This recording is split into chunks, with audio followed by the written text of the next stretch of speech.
Hey everybody, it is the Norfolk Lion here, along with It's Tat, doing our regular podcast. We are the Jedi in Exile. Tonight's episode is a really exciting one for us. We've got to delve back into our childhood, so we're going to be talking about the what's now called the 2D micro series Clone Wars. For those watching on YouTube, you can see the photo that Matt's just put on the screen.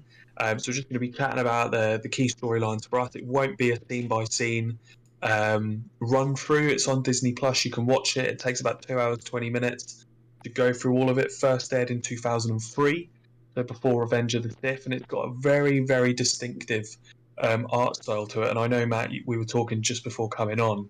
Do you want to explain briefly about what you know about with the art style? Yeah, go for it. Yeah, sure. So the series was done by a guy called Genndy Tartakovsky. I have to make sure I get that right. So Big man Genndy. Yeah, exactly. He is the same guy that brought us Dexter's Lab and Samurai Jack. And you can really, for those that have seen those shows, I've put Samurai Jack up on the screen here so you can kind of see the similarities in the art style. It's very particularly stylized, very, very different to the kind of the Clone Wars series that came in and superseded it a little bit later on, that was very kind of 3D computer generated. This is going back to old school kind of, I don't know the technical parts of it, but very similar to kind of hand-drawn animation that I got a lot of time for, to be honest.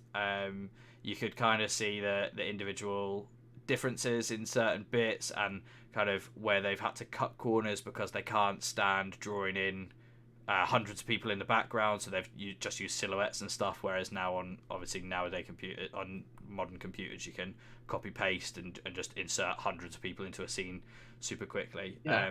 So I just found that really interesting, that kind of I sat there going, this looks really familiar. I'm sure that this must be, like the same studio or whatever that brought us Samurai Jack, and same guy that headed up both projects. Cool. So that's a little bit of history behind it. So I think for me, what was a big thing here was character development. So we've got to think back to, we've been spoilt now with all the TV series and all the expanded films and expanded universe that we've got with Star Wars. This was kind of a first of its kind and very different, obviously, to anything we'd really had before. It had those holiday specials, etc. But 2003, so before Revenge of the Sith came out, and it really does bridge that gap between episode 2 and episode 3. And a big storyline for me was Anakin's kind of character development over that time. So we can see again the picture of Anakin and Obi-Wan. And it's really good because the first episode of this shows Anakin still as the Padawan. He's still got the braid. He's still very, very reckless. Obi-Wan still gets annoyed with him. And it's very much like Attack of the Clones Anakin. He's whiny. He's frustrated with the Council. He's frustrated with the Jedi in general. And then as we go into episode 2, he becomes a lot more mature and a bit more like Revenge of the Sith Anakin, where, he's got the weight of the world on his shoulders, but he's got a really military, tactical mind. And so Anakin's development, I feel, is really strong in this, whereas I feel like in the newer Clone Wars, they've made him a lot more like Revenge of the Sith Anakin from really early on. And obviously that's in part because he has Ahsoka as his apprentice. But this one, I feel like there's a real good just story arc, really, of Anakin and his development. Do you know what? And we get introduced to... Oh, go on, Matt. All I was going to say is the thing that I really like here is that they stayed true to the kind of that underlying Vader-esque kind of attitude and behaviors that he has, that the hatred, and we see it in the fight with Ventress, and we see it in towards the end of the whole thing when he goes into the factory, the kind of the anger and that kind of flirting with the dark side a little bit, letting his emotions take over. And I thought that was really interesting to see, to be honest. Yeah, absolutely. I mean, it just really did set things up for how we see Anakin go in episode 3. And obviously, turn to the dark side. We see elements of that throughout. So I thought that was really good. I also liked that it introduced us to more Jedi. So We get missions with Kit Fisto, with Mace Windu. So Kit Fisto pictures up there. Big thing here, underwater lightsaber, which again, first of its kind. So there's a big battle here that Kit Fisto and a lot of the clones, they have the wetsuits, etc. It's on Mon Calamar.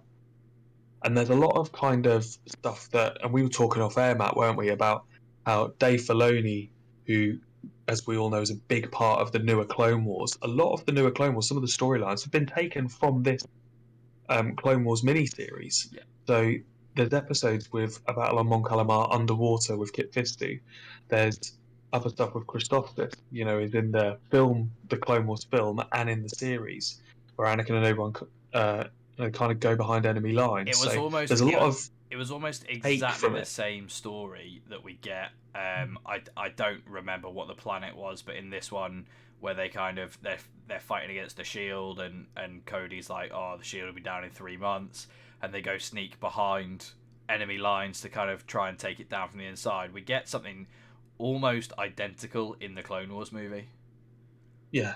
Yeah, no, we do. And it's on Christophsis, isn't it? Where Anakin and Ahsoka crawl under like that box and go through. But no, it really, I mean, it just showed at that point we'd only really seen a lot of Jedi. And obviously, Attack of the Clones, when they're on Geonosis and they're all the Jedi against the droids, we lose a lot of Jedi. So there we can see Luminara and Barriss. Interesting bit there as well is one of our first mentions of how a lightsaber is built, and there's a kind of discussion of the crystal at its heart, and it introduces the planet Ilum, where all the crystals are, and the Separatists are trying to destroy the planet, which obviously would cut off the Jedi from having kyber crystals for their lightsabers. So a lot of stuff that we now already know, but at this point when it came out, I remember being like, "Oh my god, this answers like so many questions," and so I feel like it really was ahead of its time when it came out in 2003, which is 19 years ago now. It's a hell of a long time. I don't think that we can talk about like seeing specific Jedi doing things that we haven't really got to see in the movies very much without talking about a very specific sequence. And I think we need to talk about this guy right here, big Yeah, big Jedi Master Mace Windu, and yeah, the unreal kind of scene that we get where not only do we see him just kind of absolutely destroying tons of battle droids, doing it without a lightsaber. yeah. So Um, he's basically got like an army against him, and not just an army of Roger Rogers. It's it's not just Trade Federation battle droids. super battle droids. It's super battle droids. And yeah, he just uses the force to absolutely batter these droids. And it's a really good sequence, actually, because it was like we've mentioned before, kind of each episode, although it's 2 episodes now, each episode was about 4 minutes long. And this itself is a really good 4 or 5 minute segment with Mace having his lightsaber some of the time, but losing it for most of the 4 minutes and just being a proper badass. Like, being absolutely incredible. And obviously, in Revenge of the Sith, we see Mace. He does beat Palpatine, but we don't really know his strength before that. Whereas in this, I mean, he's just incredible, and it's a really, really great scene. It's really well worked with lots of explosions, which is like a staple of this Clone Wars The series. go to in this animation is like, oh, two things have hit Yeah, into each other, make them explode, make them yeah, explode. blow things up, red smoke everywhere. Yeah. Like, Um, yeah, so and but kind no, of that was really cool. in this vein of seeing more about kind of with some of the Jedi Council and some of the other Jedi members, one of the other Jedi that we get to see quite a lot, who's been featured in the movies but we don't really know too much about, is Shakti, and we kind of we get the first little bit of her versus Grievous, and we'll talk about Grievous in a minute. We get that bit with Cardi Mundi and stuff, but we also then get this kind of quite drawn out like scene of leading into episode 3 with the Chancellor getting kidnapped and these Yeah. 3 Jedi trying to protect the Chancellor, and we get to learn a little bit more about kind of Shakti and see her in action a little bit more.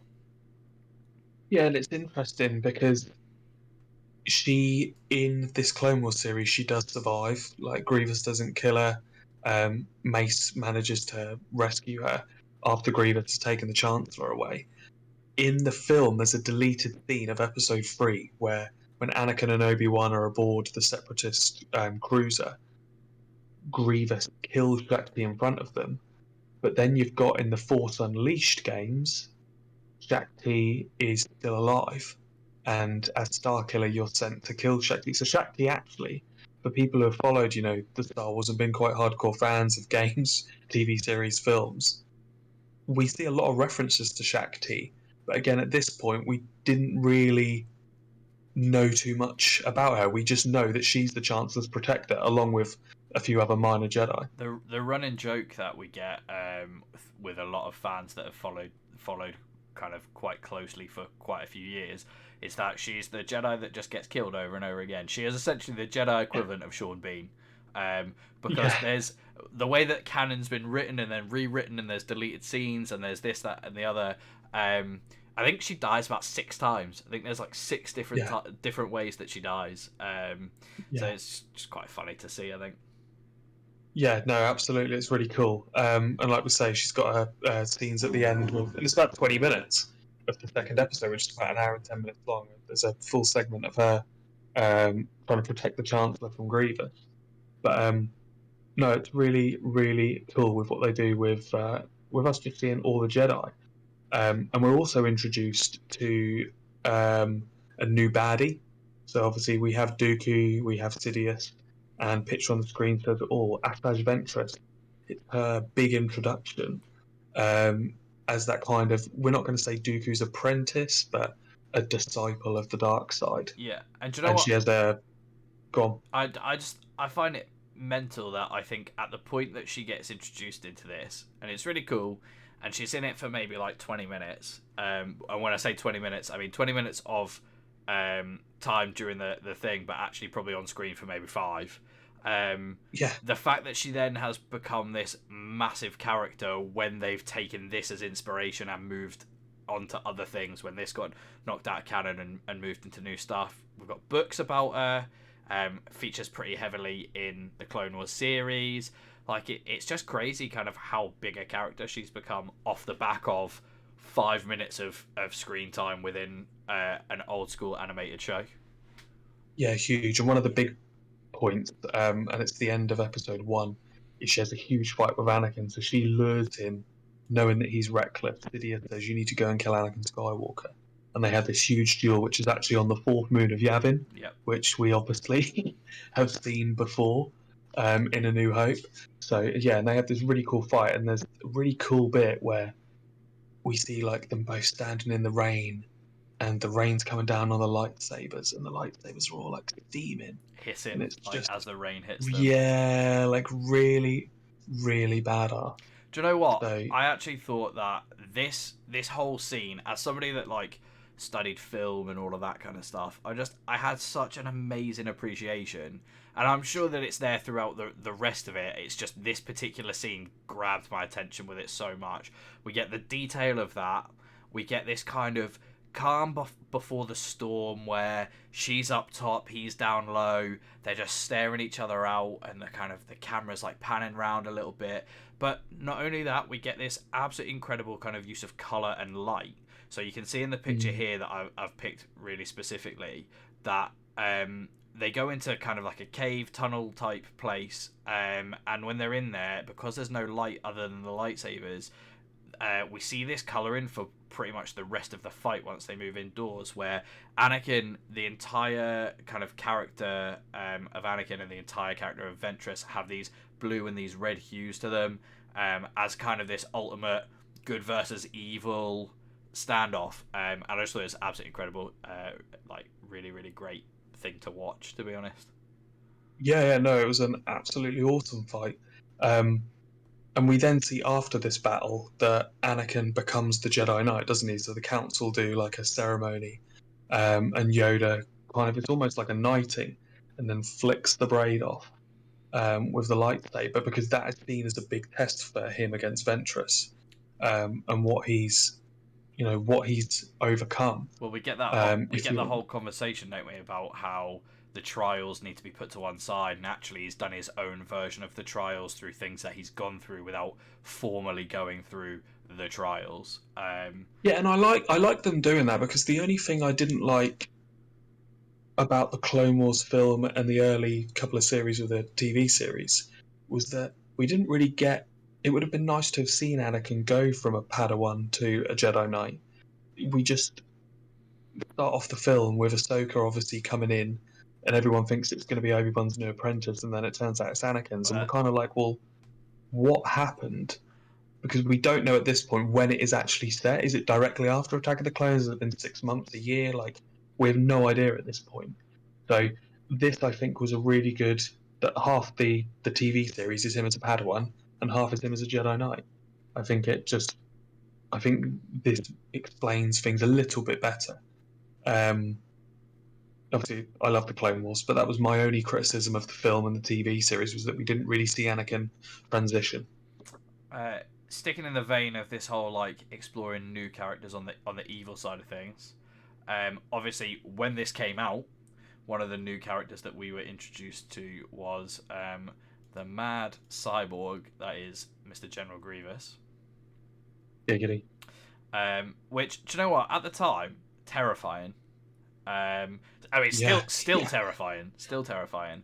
My yeah. one kind of gripe with this, and I loved it, so I'm not trying to slam it at all. But my one gripe with this was like they made him ridiculously powerful, OP, however you want to kind of term it. He just seemed like there was a point where he was fighting Coyote Mundi, Shakti, and like two other Jedi, Yeah, and like they were Jedi Council yeah, masters. and they were getting nowhere near him. Then a bunch of clones came in and started shooting at him, and they were still getting nowhere near him. Mm. And it was just it was a bit kind of full on for me. And I thought we didn't see that then really track between that and episode 3, where he's faced with Obi-Wan and he's like, I'm going to run away now. Yeah, yeah, definitely. And I feel like a lot of that. I mean, there's a nice scene where Grievous is being trained by Dooku. So we know for a little bit of canon that Dooku was kind of training Grievous in lightsaber combat, and Dooku is seen as one of the when he was in the Jedi Order, he was seen as one of the greatest swordsmen in the Order. And we know his battle with Yoda. Like, there's not many Jedi that could actually compete with Yoda. Um, and so the fact of you are right that Grievous is really, really bigged up in this Clone Wars series. Um, but I suppose they're thinking, well, Dooku's trained him, and the Jedi's facing, apart from Ki-Adi Mundi, aren't maybe the greatest swordsmen and women that have been in the Jedi Order. Um, but it was really striking, because we're going to move on to another character next, who is features more at the start of the series. Grievous comes in about halfway through, but it's a character who actually kind of looks like Grievous a little bit.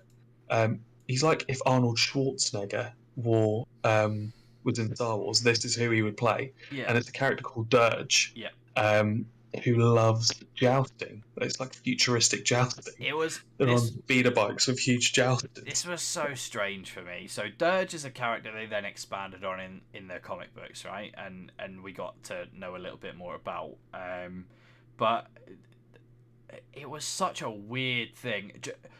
It was the jousting, and then it got to the bit where don't know if we've got kind of horror fans that watch this or not, but it got very like Resident Evil vibes. Mm. When we got to the fight scene in the kind of the control room, where he's lost his armor and he's just like this big hulking mass of muscle that can like fire tentacles at people, and Tendons, yeah, like yeah. it was all just a bit weird. I Like enjoyed it. engulfs Obi-Wan, doesn't he? Yeah, I enjoyed it. Don't Like, get me wrong, but it yeah. was just it's very off script for Star Wars, and we'll come on to talk to how this is very. A lot of this is very much in the vein of the original Star Wars, but that bit for me was very kind of, well, this is quite new, and I don't know how I feel about it, if I'm honest.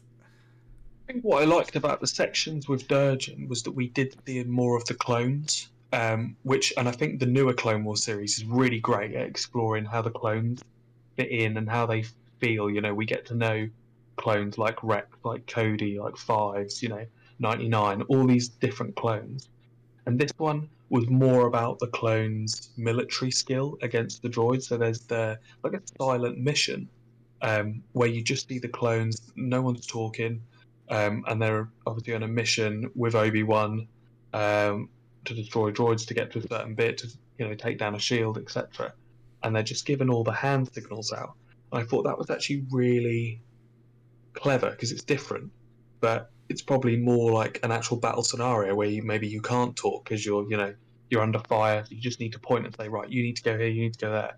Um, and it's all with hand signals. And Dirge kind of features in that because we see the clones fighting Dirge, and then it's only when Obi-Wan obviously comes in and manages to defeat him. But I thought he was quite a good baddie. He's like, I just yeah, think I think they he's got rid of him quite Grievous quickly. is like the evolved version of him. Yeah, they got rid of him quite quickly. Was the kind of the Yeah, thing. It was like, and do you know what?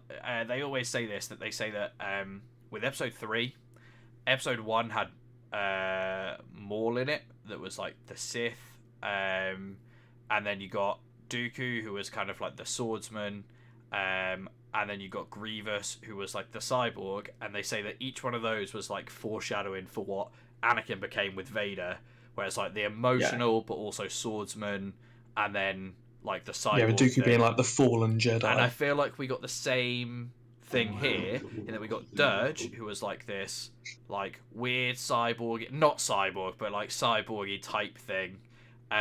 We then got Ventress, who was like the two lightsabers, like actual like swordsman fighter, and then we got Grievous that was like smash the two together and this is what you get.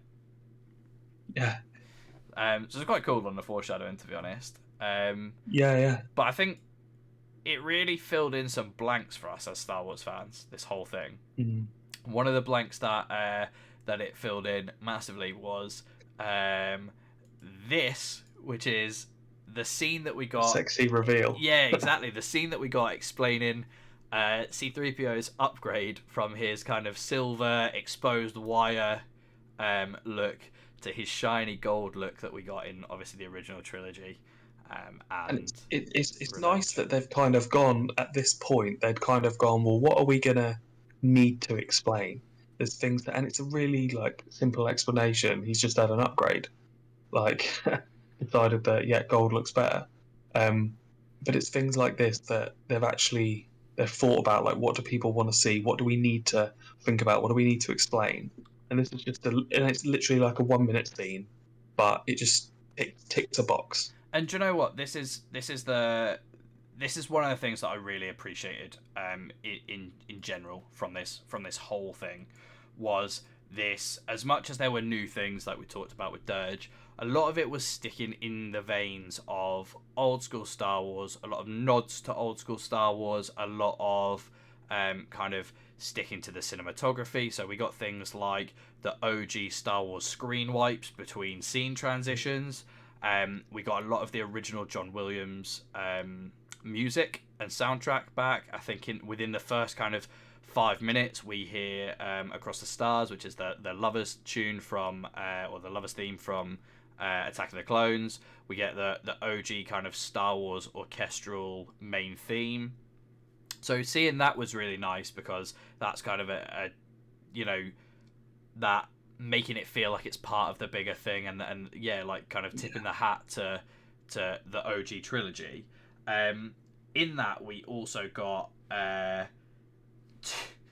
two references that were verbal references. So we got the mad Roger Roger from the battle droids, which obviously was all the rage and became a big thing, and it's always the thing that's associated with them. But the other thing that I got that I actually really appreciated was we get the scene with Anakin in his starfighter chasing Ventress, and he gives it the "I have you now" line, which is exactly the same line that he has in A New Hope when he's kind of chasing Luke down the trench run on the Death Star, which I thought was really cool as again like a little Easter egg, little like tip of the cap to the OG Star Wars, which it was supposed to fit in with.